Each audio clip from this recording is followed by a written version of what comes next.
Hey everybody, it's a new day down here in the shop today, and we got the Vanagon pulled in here, and while we got some time, I figured we could go ahead and throw some parts at this thing that I've been waiting on. The wheel bearings in the front have been kind of whiny and roaring, so we got some new wheel bearings, and the fuel pump's giving up and it's not getting enough fuel pressure, so after a certain like RPM it acts a little funny. But we got some stuff. So we got brand new fuel pump, and we got brand new fuel lines from Go Westy. Let's see, we got a new speedometer cable because ours is broken. Brand new original style fuel filter. These are isolators for the fuel pump. I originally thought that's what was wrong, that somebody had just zip tied a fuel pump to the frame or whatever and it was all loud, but the fuel pumps just gave up. That one still got isolators on it, but we got some new isolators. Brand new set of wheel bearings and wheel seals. This is the cluster fix kit. Instead of having the film on the back, it's got this. So it's like a circuit board instead. So I don't know if we'll get any of this in. I might have Jangle do all this. He's pretty fancy when it comes to all the electrical stuff. So I might let him fool with that. And but our main priority is get the front wheel bearings swapped out and get the fuel pump changed out and a new filter on it, and see how it does going down the road. Just anything to make it a little bit more comfortable. I don't really need any gauges but the temperature gauge, because other than that, all that's on here is a clock and speedometer. But we've got telephones, so if I need a speedometer, I've got an app on my phone. Today we just have enough time to keep this thing in here for today, so we'll get the stuff that like really needs to be done. We'll change out the wheel bearings and the fuel pump and the filter, and maybe swap out all the rest of the gas lines. Evidently it's a pretty big problem on these. The fuel lines will rot or whatever, and these things will burst into flames. So I'd rather get those on sooner than later. But yeah, I'm gonna get some of this stuff moved around and get some stuff cleaned up, and go ahead and get this stuff done. That way we can show y'all some of the new projects we got coming in. So stay tuned, and yeah.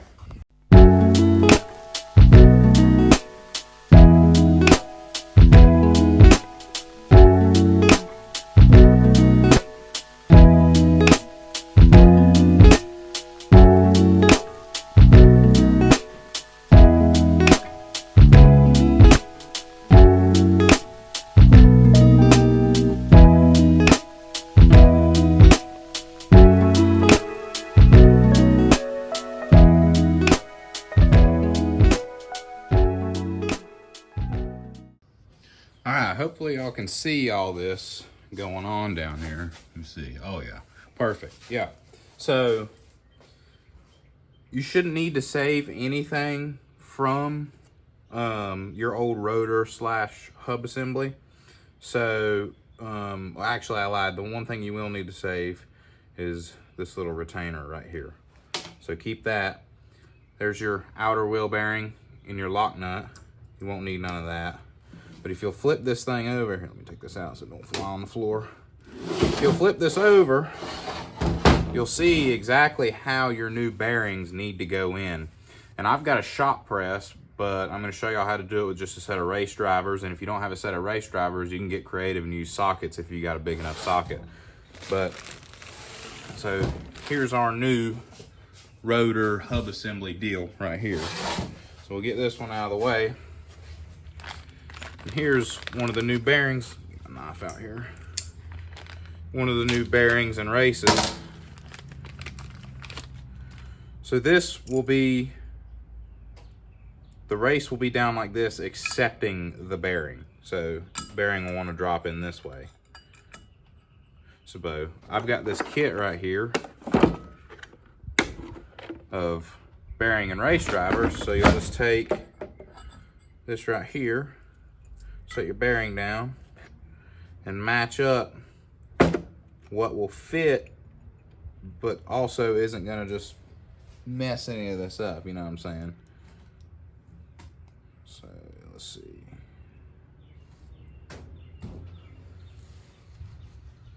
All right, there's that.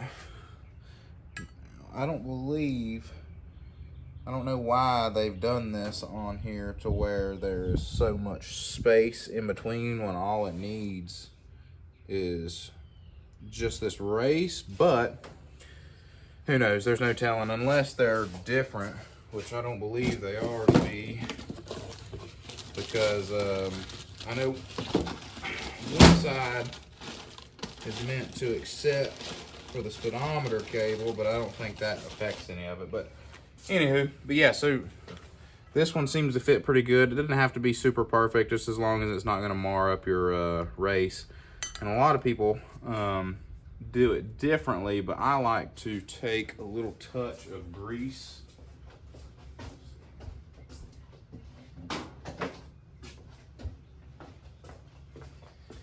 Take a little touch of grease or Vaseline or whatever. No, I mean, you ain't got to get it, you know, crazy. Just something extra while this is going in here, just to help it out. And once it gets hot and cold, it ain't gonna matter if there's grease on here. It'll all seep together real nicely. But you want to sort of get it in there as flat as possible. I'm sure most of y'all know how to install bearings and races. But I'll take this. I don't know, that thing might be wore out. Let's see. You sort of just work your way around.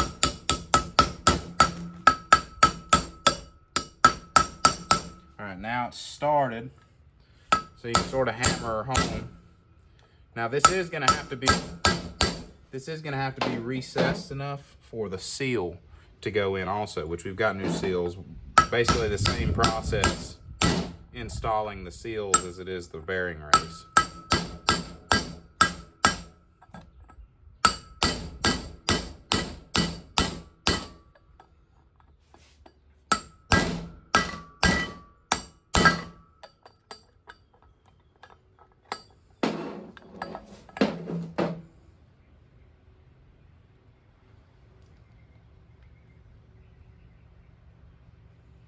Okay.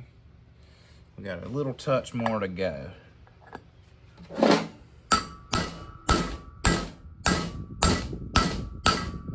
You'll be able to tell once it's on the bottom, you'll be able to hear the sound change. Well, maybe.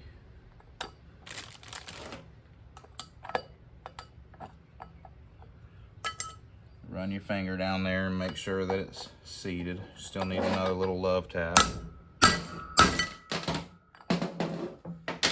Yeah, so she's seated.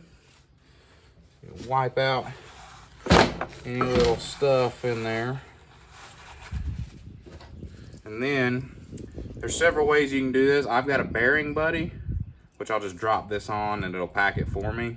But I'm sure a lot of y'all know the old school trick. You can pack it in the palm of your hand.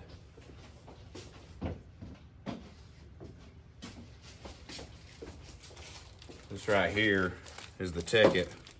I've had this one for a long time. I should probably get a new one, but I don't even know where I got this thing. I might have ordered it out of like a magazine or something. I've had it forever and ever. But basically, and it's broken, so this is supposed to be attached to this piece right here, but it ain't gonna affect nothing. Just stick it up here so y'all can see it. So this piece comes off like this right here.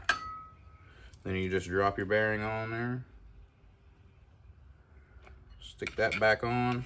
You ain't gotta, you know, tighten this down crazy or nothing. Just get it, you know, down on it.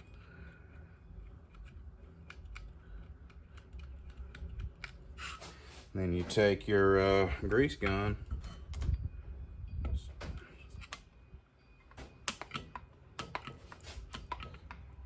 You'll be able to see once the grease starts coming through it. See if I can hold it like that where y'all can see it. You'll be able to see once the grease starts coming through the bearing, and that's how you know it's packed. Roll it around a little bit in your hand. Yep. See how it's coming out the bottom and the sides. Go a couple more pumps. You just unhook your grease gun.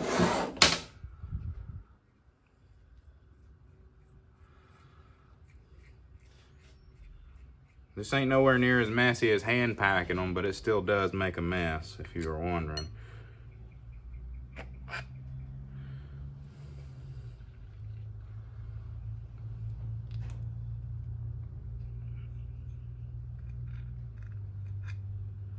Alright. There's that, and if you'll take and run a little touch of grease around right here, and then you can use a little bit of this spare grease also to float your seal. That way, let me get it wiped off so I can show you. Opening this, let's see here. There's a little spring inside your seal, and sometimes, I don't know why, especially if you're not used to doing it a whole bunch, there's you have a little bit of trouble, and the spring will want to jump out, and then your seal doesn't want to seal good. So a lot of times I like to run grease down in there. You can see where the spring is in the seal. So just use some of that leftover grease and throw a little bit in there. That way your spring stays in there. You ain't got to go all the way around, just something to try and attempt to hold it in there. And a lot of times these harder, like firmer seals, you ain't got to worry too much about it. But should be able to use the same size race driver, get your seal started. You can probably actually start her by hand. And then once it gets dang near flush, just give her a couple little love taps. And it's flush with the top edge. And then you're pretty much done. All right, so now that you've got the other side bearing and seal in, your inner bearing, you want to install your outer bearing. So just snag a little bit of grease here, run along on your race, get that set up right there. And then you'll want to find the smaller size race driver to install this one. And basically the same process as the other side, just a lot smaller bearing.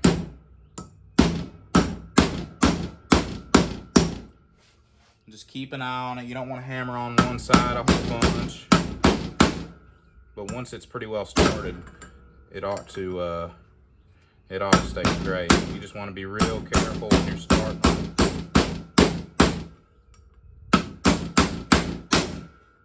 You'll know once it bottoms out. You'll be able to tell with the sound, that, and just by looking at it.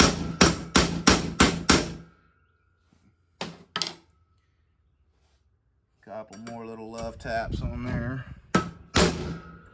Alright, there's that. Basically same process on this side. You just take your little bearing here and drop it on your bearing buddy and get it greased up. And then you don't want to drop it in just yet. You'll want to put it on there and then pop it in, and make sure to clean up your old bearing retainer here. That way you can reuse it. And then we'll move back over here to the Vanagon and throw on our new nut and our old retainer and our bearing, and it's pretty well done, other than getting her tightened up correctly and getting the caliper back on, the wheel back on. So we'll take you back over here.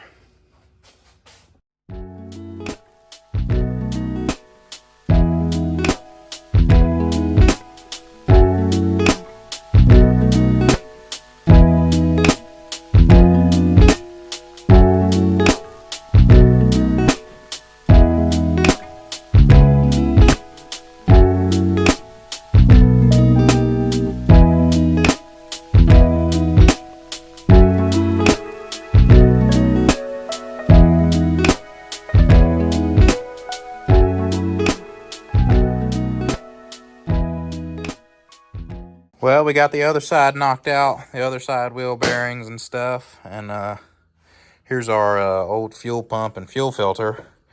That looks pretty well original. And there's the broken isolators. And this thing was the loudest fuel pump I have ever heard. It was like running dual 044 pumps in a drift car or something. This thing was just crazy noisy. But I got the van all back together, and I test drove it. Runs way better. You can barely hear that fuel pump standing outside of it, and no more roaring and squealing out of the wheel bearings. So van's back, and should be good to go for our next road trip. The hoses that I saw that were kind of junky, I went ahead and replaced. I didn't replace all the hoses because I'm going to have to, later on down the road, I think, pull the tank out. That way I can change the top tank seals out, because when you fill it up, it kind of like spills over the top of the tank a little bit, and I guess it's a pretty common problem for them. But yeah, so the van's all back together, and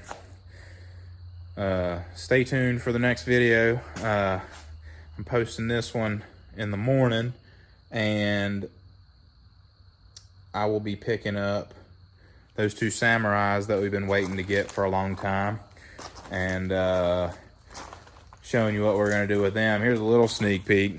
We got Elijah's Sammy in here and tore apart. We're doing plugs, wires, brakes on all four corners, new master cylinder and booster. We're getting the air filter set up. We're going to run some gauges. I didn't have a pipe tap big enough to tap into this to run that coolant temperature gauge, but we're going to do all that. We're probably going to weld some bars into this thing so he doesn't, die. And yeah, we're going to get this thing fixed up good so he can keep taking it out while his 4Runner's down. But yeah, so thanks for watching. Make sure to like, subscribe, comment, and thanks for tuning in. Got the work van today. Got the trailer hooked up, about to throw a mower on it.